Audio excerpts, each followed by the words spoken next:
or good evening, depending on where you have joined this meeting from. My name is Chiza Charles Chiumia. I'm the acting head of trade at the African Union Commission. I would like to welcome you to this meeting this afternoon, where we are going to be discussing for the next 3 days issues of strengthening regional trade policy dialogue platforms in Africa. This meeting has been co-organized by a number of partners. The first partner that we have in this meeting is the GIZ, the development partner that I'm sure all of you know. Then the other partner that we have is the International Trade Center, who have been also very instrumental in the organization of this 3-day meeting. We have registered over about 200 participants to this meeting. I see the numbers are still low. So I would like to just give 3 minutes for more people to join us. Then thereafter, we are going to continue with our meeting. So in the next 3 minutes, we will formally continue with the meeting. Thank you.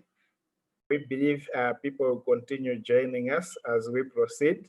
So at this point, let me once again welcome you to our 3-day meeting. That kicks off today until Friday. During this meeting, interpretation is available in English and French only. Those are the languages that we would cater for. And then most of the sessions are interactive. Feel free to use the chat facility which we have for you to put in your comments or questions. We have colleagues that will be taking very good care of that front. So as I indicated earlier on, this meeting has been co-organized by the African Union Commission, the International Trade Center, as well as GIZ. We have circulated a concept note for all of you to appreciate the meeting. What is it all about and what exactly we would want to achieve at the end of the day. At some point, I'll go into details into looking at the format of the meeting going forward.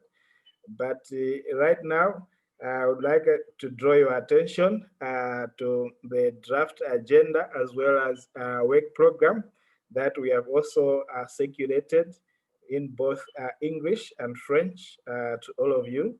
And I would like to draw your attention to the first part of the meeting, that is the opening of the meeting.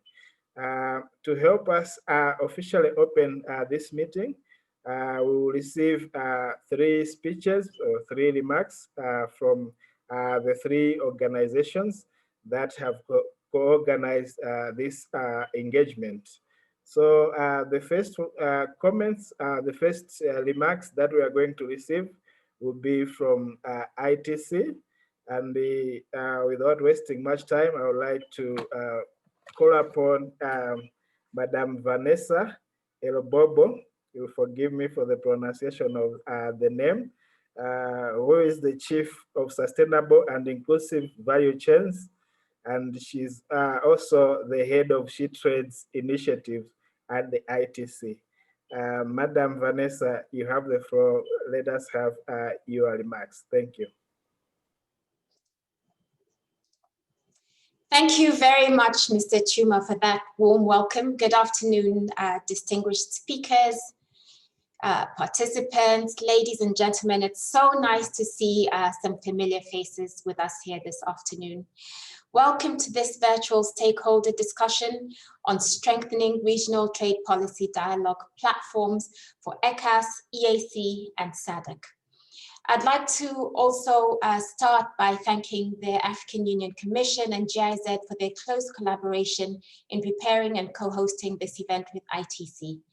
The purpose is to promote more inclusive trade policy making by ensuring engagement of key stakeholders on issues that will be integral to the implementation of the AU's Action Plan for Boosting Intra-African Trade Programme and the AfCFTA, including trade facilitation, digital trade, standards, informal cross-border trade, intellectual property, and the participation of women and youth.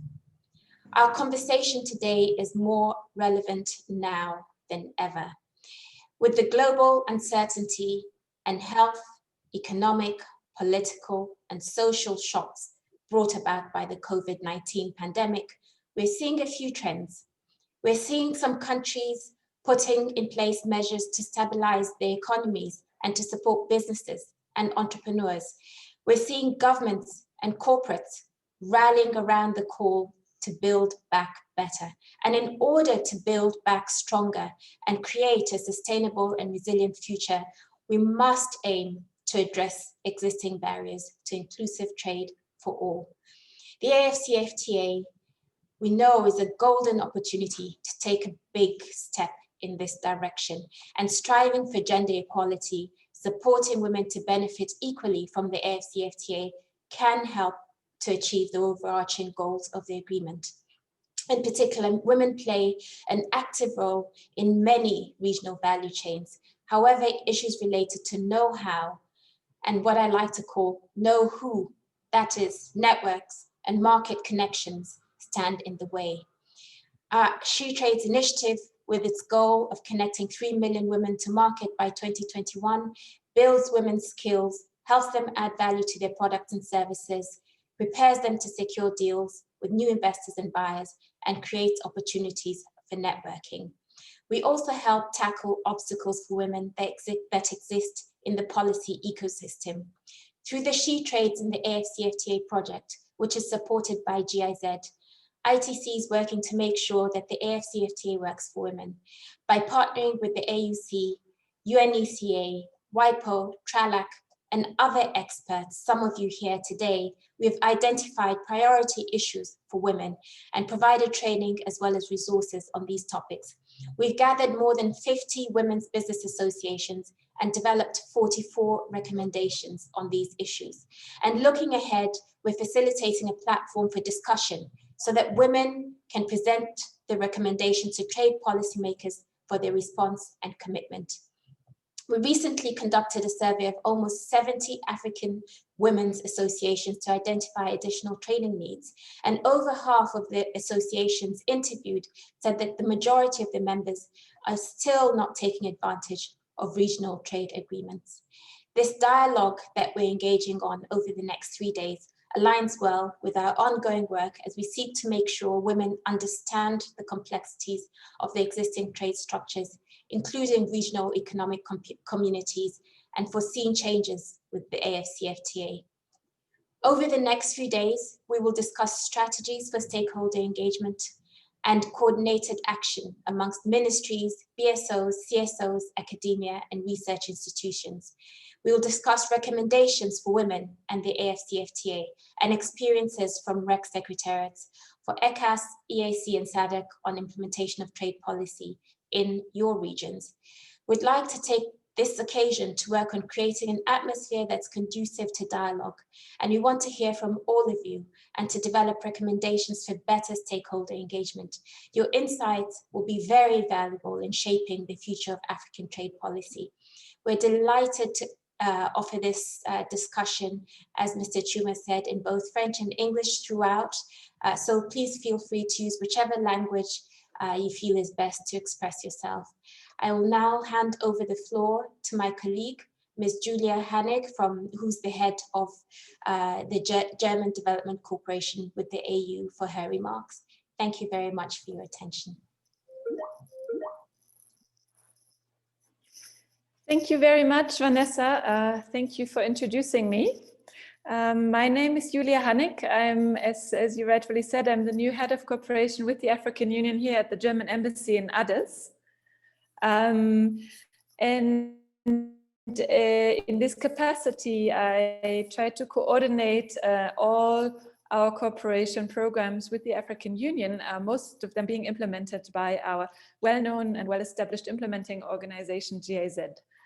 It's a pleasure to be here with you today. Dear Vanessa, dear Director Hassan, pleasure to e-meet you again a second time, I believe. I hope the third time will be in person. Dear participants, I'm delighted to take part in this important workshop to enhance and strengthen regional trade policy dialogue platforms. With the start of trading just weeks away, the AfCFTA will soon be put to the test in showing its potential, and more specifically in spurring regional integration among the countries. RECs have long been at the forefront of regional economic integration and will continue to do so as a decisive building block of the AfCFTA. Moreover, businesses, entrepreneurs, and women traders, academia, and civil society are all part of the stakeholders which have to take advantage of the agreement and also make the AfCFTA work for the people across the countries. One important key for success of the AfCFTA is knowledge and expertise about it. For this, a regular information flow to all involved stakeholders needs to be established. This is, of course, not an easy task. Bringing together different stakeholders in the next 3 days is an important step to deepen the dialogue and establish those information channels necessary for successful implementation of the AfCFTA that will benefit all groups of society. Especially groups like women entrepreneurs and women business associations are often not represented enough when it comes to trade, despite being heavily involved in economic activity on the ground. I want to take this chance to congratulate the African Union and the ITC She Trades initiatives to aspire to a future where all groups of society are involved and engaged in trade-related topics. It is an important signal that the second day of the workshop is dedicated to AfCFTA women entrepreneurship.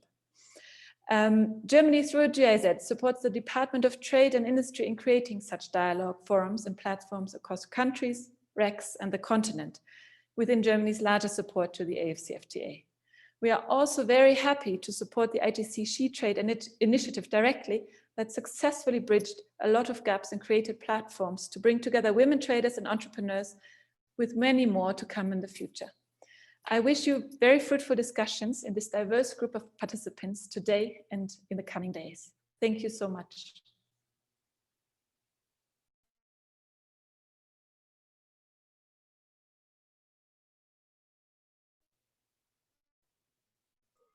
Thank you so much, both of you, Madam Vanessa, as well as Madam Julia, for the introductory and the opening remarks that you have quite well elaborated. It was also enlightening that both of you have also touched very much on the objectives of this meeting. And from the African Union, we really appreciate the collaboration as well as the support that you provide to the African continent, and especially on the issue of women involved in business, women involved in trade. It is for this very reason that we really would want to encourage the participation of women in policy making, because that makes policy implementation very easy. Without further ado, let me now invite Mr. Hussein Hassan, the Director of Trade and Industry at the African Union Commission, who will deliver opening remarks for the workshop. Mr. Hussein Hassan, the floor is now yours. Thank you. Thank you very much, Mr. Charles. Thank you. Director of Trade from East African Community, EAC, Director of Trade from Economic Communities of Central African States, ECCAS, Director of Trade from Southern African Development Community, SADC, senior officials from member states, Director for ITC She Trades, representative of International Cooperation Partners, senior executive from Chambers of Commerce, organized business associations, and civil societies, distinguished delegates, ladies and gentlemen. Allow me to convey to you greeting from His Excellency Ambassador Alberto Muchanga, the Commissioner of Trade and Industry, who is looking forward to the success of this important meeting and its outcomes. Let me also to thank the GIZ AU office and ITC She Trades for the support your teams has rendered in making this workshop a reality. The meeting comes timely when member states are preparing for the starting of trading on 1st January 2021 under the African Continental Free Trade Area. The implementation of the AfCFTA will make a new narrative regarding regional integration in Africa. As you may recall, in January 2012, the African Union heads of states and the government, during their 18th ordinary session of their summit, adopted decision on boosting intra-Africa trade buyout and fast-tracking the establishment of the AfCFTA. The start of trading under the AfCFTA marks a new development in Africa's trade policy disclosure. The remit of modern-day trade policy is no more limited to the so-called border measures, also included in the preview of international trade agreements that provide the boundaries and framework for national policies in development countries are issues related to national industrial, science and technology, investment, competition, education, health, and a host of other policies. In this regard, competition, intellectual properties, investment has been linked up as phase 2 issues of the AfCFTA, while e-commerce will be in phase 3. Trade policies and agreements by their nature have economy-wide effect on many stakeholders, and these include business associations, consumers, farmers, industrialists, innovators, labor, and women. Hence, the need for multi-stakeholders consultations and inclusive trade policy making and implementation processes. This is multi-stakeholder engagement ensure buy-in when implementing trade agreements. Experiences across the African landscape indicate that stakeholder engagement on trade policy is somewhat diverse. It is against this background that the Commission, in collaboration with international cooperating partners, have organized this 3 days event. The Buyout Action Plan and the AfCFTA are landmark initiatives which have the potential to bring sustainable, transformative change in Africa by promoting regional trade and assessing AU member states to achieve robust economic growth and sustainable development, leading ultimately to a realization of the aspiration of African leaders continued in Agenda 2063, the Africa we want. The trade policy cluster of the Buyout Action Plan calls for the mainstreaming of African trade in national trade and development strategies, and enhancing of the role of the organized private sector, informal private sector, and women in trade policy formulation and implementation. Boosting intra-Africa trade requires the adoption and implementation coherent and efficient trade policies at the national, regional, and continental levels. It is my considered expectation that at the end of our 3 days engagement with participants from the EAC, ECCAS, and SADC, there will be sharing experience, improved knowledge, and appreciation of the need to establish trade policy dialogue platform at both national and REX level. Effective trade policy making and implementation high on stakeholders inclusiveness. Multi-stakeholder consultations are a key component for the successful implementation of the AfCFTA. These consultations enable a shared view or common understanding of the perceived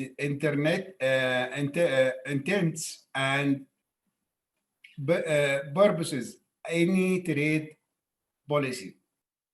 The negotiation and the implementation of the AfCFTA is coming at a time when the world is seized by the scourge of COVID-19 pandemic.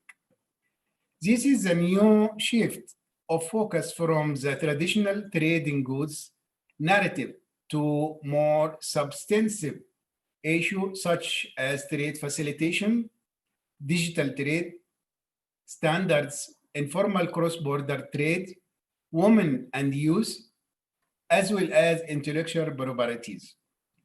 Those issues for part and parcel for a key multi-stakeholders engagement as the continent gears toward implementation of the AfCFTA. Let me conclude by pointing the renewed inputs to regional integration in Africa and traditional realization that trade in granted sources of development. Formal consultative mechanisms are the primary means for the stakeholder participation in trade policy making. I call upon all stakeholders to start engaging their national governments, regional economic communities, African Union Commission in this endeavor. I thank you all for your kind attention, and I wish you a fruitful debates and a very good outcomes. Thank you.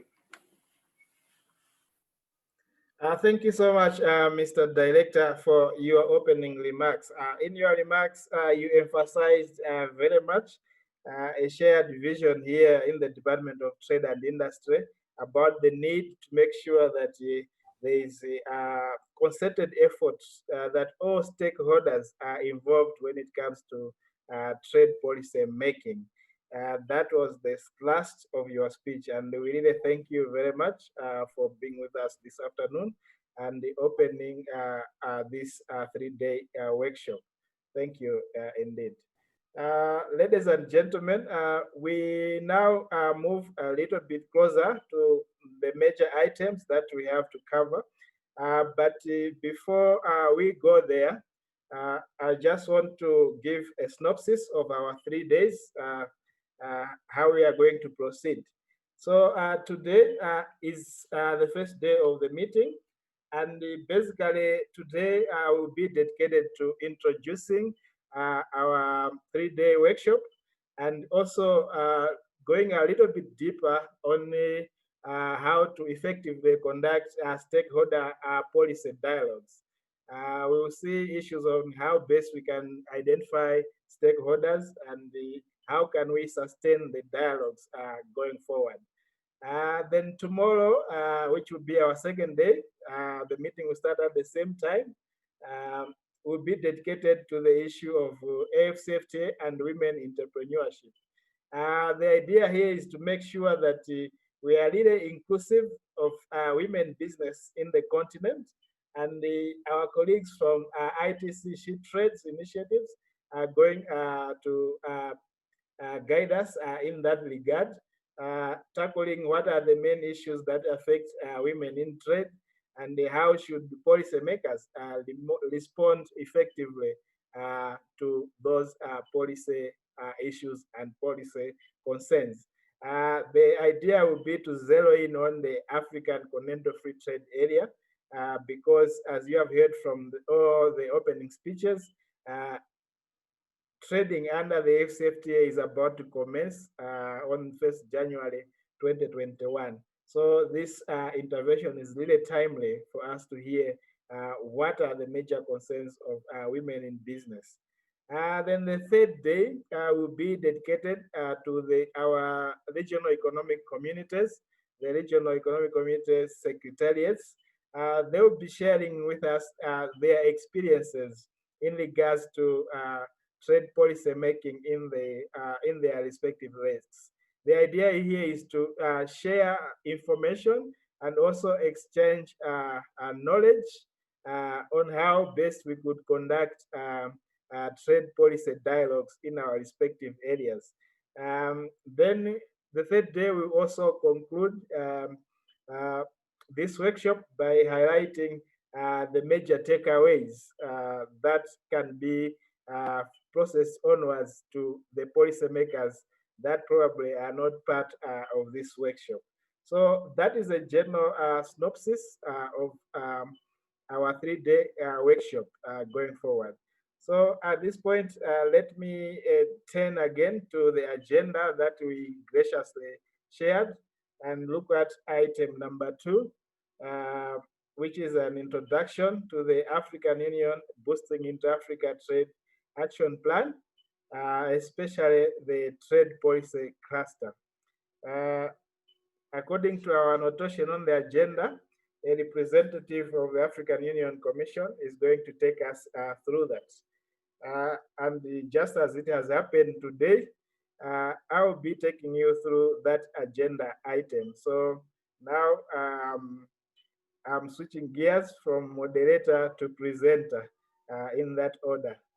So if I would ask colleagues, if I could share my screen for this first presentation.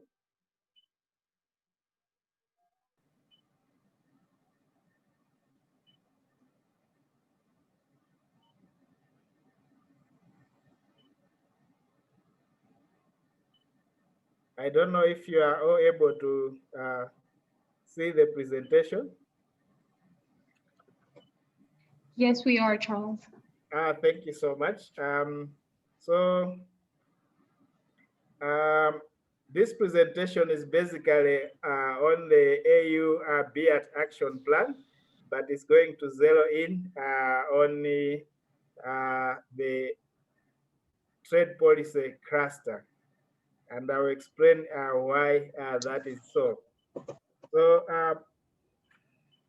this is basically an outline of the presentation.